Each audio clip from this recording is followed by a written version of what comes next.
So my question is that Krishna always protects his devotees, but how should we remain this faith in this when things like this happened in Bangladesh, that the temple was attacked? And how can we keep our faith that Krishna will always protect us? Okay, this isn't a new question. It's something that devotees have asked before.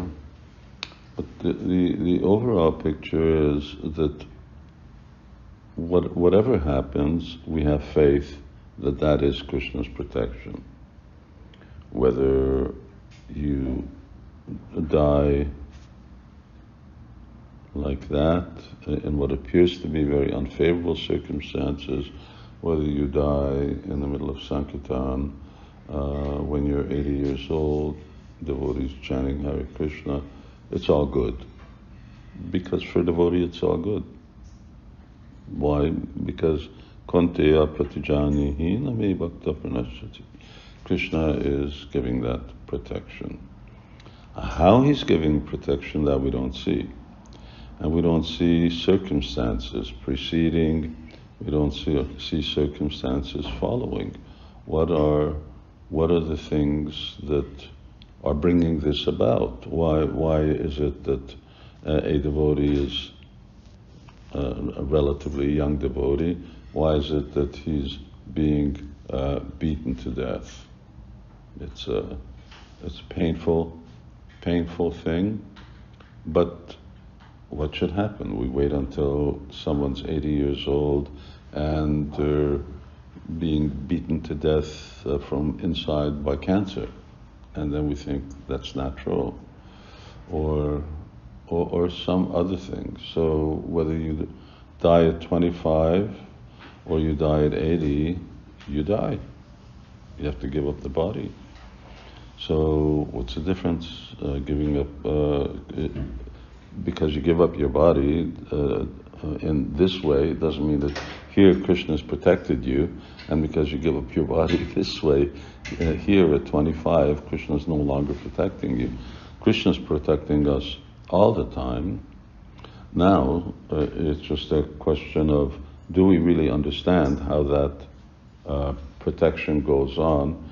And because we won't necessarily see the picture, so we have to have faith that now this is the best thing for this devotee. So you may think, well, if he lived another 50 years, then he could do more devotional service.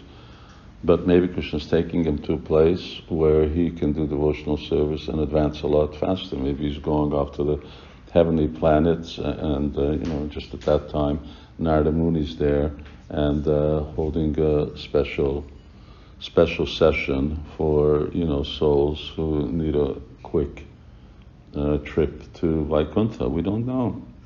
We don't know why things happen, and it's just like Arjuna was very, very upset when Abhimanyu was killed, but then Krishna had to explain to him, well, if I remember right, he was Kartikeya, his time was up. He came here for a certain period, now he's going back to his identity. The soul's not dying. So some devotee did some service for a certain period of time, and the service here is finished. So they're being taken to some other place, and we don't see it. It's just like you're getting on. You want to go to your destination, and you go down to the train station, and you miss the train. But then the train manager comes and tells you, just go over to the other platform. There's the express is going over there. It's going to get you there 2 hours quicker. So it may look like I just lost out on the train here, but actually it's good that you missed out on this train, because you're going to get on the other train, and that's going to get you there faster. So whatever happens is being managed by Krishna, and that has to be our faith. It isn't that,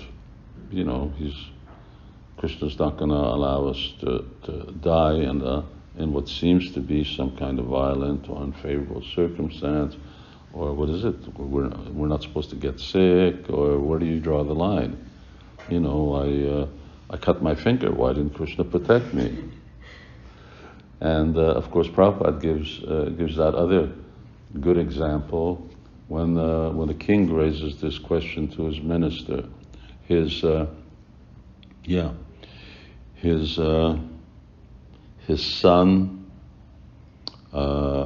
king's son, he cut his finger, cut off the top of his finger. And because he cut off the top of his finger, then how can he become a bowman? And how can he be a proper king? So the minister said, it's Krishna's plan. It's Krishna's protecting him. And the king got really upset. This is nonsense. I mean, Krishna's protecting him. He just became disqualified from being the king to inherit the throne because he can't fight. He can't protect the people. So what kind of king is he? So he threw the minister in jail. And so meanwhile, the prince goes out riding one day and he gets caught by some dacoits. And the dacoits, just like with Jada Bharat, they're looking for a human sacrifice. So they're going to sacrifice him. But for a human sacrifice to Goddess Kali, you have to be ape. You have to have, the body has to be complete. So then the priest tells the head dacoit, hey, this guy's got a missing finger over here. We can't offer him. We've got to get somebody else. So they say, okay, get out of here. Then they let him go. So then the prince comes back and he tells the story to the king. He says that, I got caught by the dacoits, but they let me go because I didn't have a finger. So then the king calls for the minister and he apologizes. He says, now I understand how it was Krishna's plan. He lost his finger, but by losing his finger, he saved his life. So you don't see the picture. Here you saw the picture later on, but maybe we don't see the picture. Maybe we don't understand. But we have that faith that whatever's happening, Krishna is protecting his devotee. He's protecting his devotee's investment in Krishna consciousness and moving him forward closer and closer to him. Thank you so much. And if Krishna wants to protect his devotee's body, then Mara Krishna, Rakhi Krishna Marike, then no one can harm him. If that's Krishna's desire, like Prahlad Maharaj or Arjuna, then nothing can happen. But if Krishna wants to kill you, then you're dead. That doesn't matter.